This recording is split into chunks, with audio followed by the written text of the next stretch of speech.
आज रुद्राक्ष के बारे में बात करेंगे। तो रुद्राक्ष कम रुपए के, ज़्यादा रुपए के, सस्ते महंगे हर जगह मिलते हैं। हर प्रकार के, एक मुखी, दो मुखी और भी कई सारे मुखी मिलते हैं।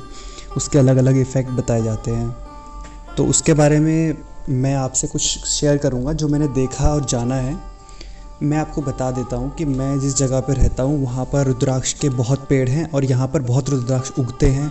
मैंने उगते हुए देखे हैं, तोड़े हैं, कच्चे भी पक्के भी, जो मंदिर में चढ़ा दिए जाते हैं वो भी। तो मेरे पास बहुत रुद्राक्ष पड़े हैं और उसके आधार पे मैं आपको कुछ बताऊंगा और एक वीडियो भी शेयर करूंगा। जैसा कि लोग बताते हैं कि आप रुद्राक्ष के ऊपर एक कॉइन रखें, रुद्राक्ष के नीचे एक कॉइन रखें तो रुद्राक्ष घूमेगा, या रुद्राक्ष की माला को पानी के ऊपर रखें तो वो गोल गोल घूमेगी, ऐसा। तो इस तरह के एक्सपेरिमेंट मैंने किए और उसकी वीडियो बनाई, वो आपके साथ शेयर करूंगा। मैं आपको बताना चाहता हूं कि रुद्राक्ष 4 मुखी और 5 मुखी नकली नहीं बनाए जाते हैं, क्योंकि वो इतने सस्ते होते हैं और इतनी ज़्यादा अमाउंट में उपलब्ध होते हैं कि उनको नकली बनाने का कोई मतलब ही पैदा नहीं होता, कोई ज़रूरत ही नहीं है नकली बनाने की। और अगर कोई इंसान किसी लकड़ी पे उस तरह की कारीगरी करता है तो मेरे हिसाब से उसे वो महंगा पड़ जाएगा एज़ कम्पेयर टू कि वो कोई पेड़ उगाए या पेड़ से जा कर के तोड़ कर लेकर के आए। और मेरे घर के पास इतने पेड़ हैं कि वहाँ से हर साल उसमें बहुत रुद्राक्ष उगते हैं, उस गार्डन में गिरते हैं और हमें जितने चाहिए हमारे पास हैं। और अब कोई केयर नहीं करता है, वो दोबारा मैन्योर बन जाता है और दोबारा वही पेड़ उसे एब्जॉर्ब कर लेता है। तो कोई उसकी केयर नहीं करता, और केयर नहीं करता से मेरा मतलब है कि जिसको जितने चाहिए वो हैं, भरपूर मात्रा में उपलब्ध हैं। तो जो चीज़ भरपूर मात्रा में उपलब्ध है, एक मुखी की बात नहीं कर रहा हूँ मैं, जो रेयर है उनकी बात नहीं कर रहा हूँ, जो बाकी हैं उनकी बात कर रहा हूँ।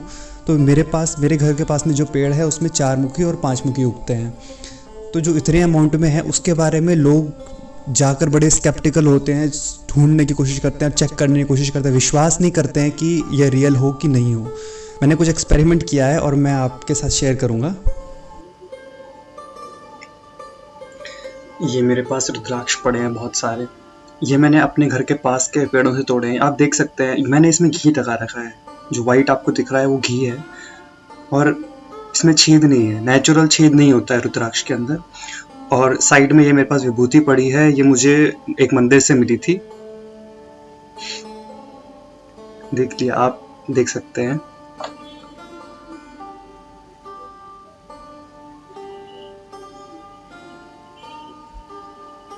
इसमें कोई छेद नहीं है और ये 4 मुखी रुद्राक्ष मेरे पास जो इस डब्बे में पड़े हैं वो 4 मुखी हैं या फिर 5 मुखी हैं। और इसमें से एक रुद्राक्ष ऐसा है जो मैंने टाइम होने से पहले ही निकाल दिया था, उस वजह से वो ये इसका कलर थोड़ा फेड हो रखा है, क्योंकि ये पहले कच्चा था तभी मैंने इसको निकाल दिया। ये भी कच्चा था और मैंने तभी निकाल दिया।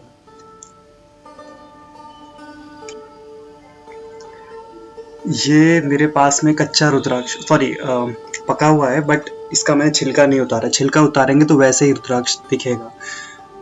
और ये भी वैसा ही है, मैंने जमीन पे पड़ जाते हैं, गिर जाते हैं और मैंने उठा लिए थे और रखे हुए हैं घर में, कभी किसी को दिखाना हो कि ऐसा होता है तो उसके लिए रखे हुए हैं। समय से पहले निकाला हुआ रुद्राक्ष, इसका कलर थोड़ा अलग है, बट सब में घी लगा के रखा है। लकड़ी के हैं तो टूट ना जाए, क्रैक ना हो जाए, इसलिए। ये मुझे ईशा फाउंडेशन की तरफ से रुद्राक्ष आया था, इसमें ब्लैक कलर का धागा भी आया था। मैंने साइन अप किया था, फ्री में मिला था। एक वाइट कलर के कपड़े के अंदर ये फोटो भी मिली थी और साइड में वो विभूति रखी है वो भी मिली थी। तो ये भी मेरे पास है, इस पर भी मैं एक्सपेरिमेंट कर सकता हूँ कि अगर मैं मानूँ कि मेरे पास जो रुद्राक्ष है वो वर्किंग नहीं है या ठीक नहीं है, तो ईशा फाउंडेशन का ठीक होना चाहिए, क्योंकि वो तो इतनी दूर से आया और इतनी प्रेस्टिजियस ऑर्गेनाइजेशन की तरफ से आया है। तो जिसमें धागा लगा है वो ईशा फाउंडेशन का है और बाकी मेरे अपने हैं जो मैंने घर के पास के पेड़ से तोड़े हैं और कहते हैं कि सिक्का रखने पर ही घूमते हैं। तो मेरा एक्सपेरिमेंट ऐसा था कि सिक्का रखने के बाद 1 सेकंड के लिए, क्योंकि राउंड चीज़ है उस पर प्रेशर पड़ा, इस वजह से वो थोड़ा सा ट्विस्ट जरूर हुआ, लेकिन अगर घूमते ही हैं तो सिक्का रखने के बाद अब घूमने चाहिए। जिस तरह से मैंने सिक्का रखा है, लेकिन वो नहीं घूम रहे हैं, स्टेबल है। किसी का हाथ रखने के बाद हो सकता है घूमे ज़्यादा प्रेशर पड़ने के बाद, बट ऐसा नहीं हो रहा है, वो नहीं घूम रहे हैं, कुछ भी करके नहीं घूम रहे हैं। तो इसका मतलब ये सच नहीं है, ऐसा नहीं होता है। फिर मैंने इस रुद्राक्ष की माला की, जिसमें 4 मुखी और 5 मुखी रुद्राक्ष होंगे, इस रुद्राक्ष की माला को पानी के ऊपर रखा ये देखने के लिए कि क्या ये घूमेगी, जैसा बताया जाता है कि ये घूमती है। तो अगर हम हाथ में पकड़े तो हो सकता है हमारे हाथ में मूवमेंट हो, ये एरर ना आए, इसलिए मैंने उसे किसी स्टेबल चीज़ से लटका के रखा। जब मैंने उसे लटका के रखा तो स्टार्टिंग में थोड़ा सा तो घूमा, क्योंकि ऑलरेडी मेरे हाथ से उसमें थोड़ा प्रेशर पड़ चुका था, फोर्स लग चुका था। लेकिन उसके बाद धीरे धीरे उसका घूमना रुक गया और परमानेंटली रुक गया। फिर वो उसके बाद नहीं घूमी, उसके बाद बहुत देर तक मैंने वेट किया, वो नहीं घूमी।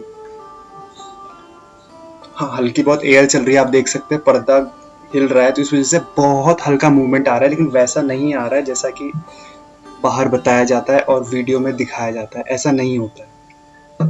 तो ये बात भी फेक है। तो ये अपना असली बताने के लिए और दूसरे का नकली बताने के लिए होता है।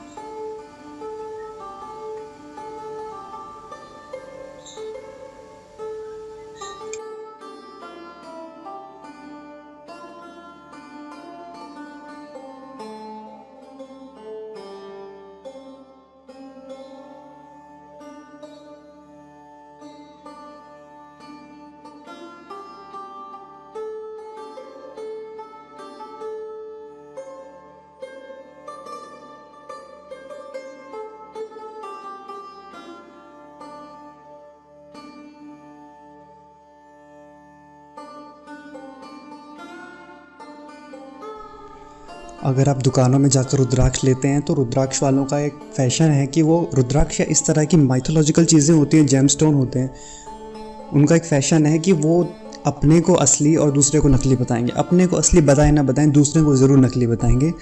ये उनकी टेक्निक है कि दूसरे को छोटा कर दो तो आप बड़े नहीं हो सकते, छोड़ो कोई बात नहीं, आप दूसरे को छोटा कर दो तो आप अपने आप ही बड़े नज़र आओगे।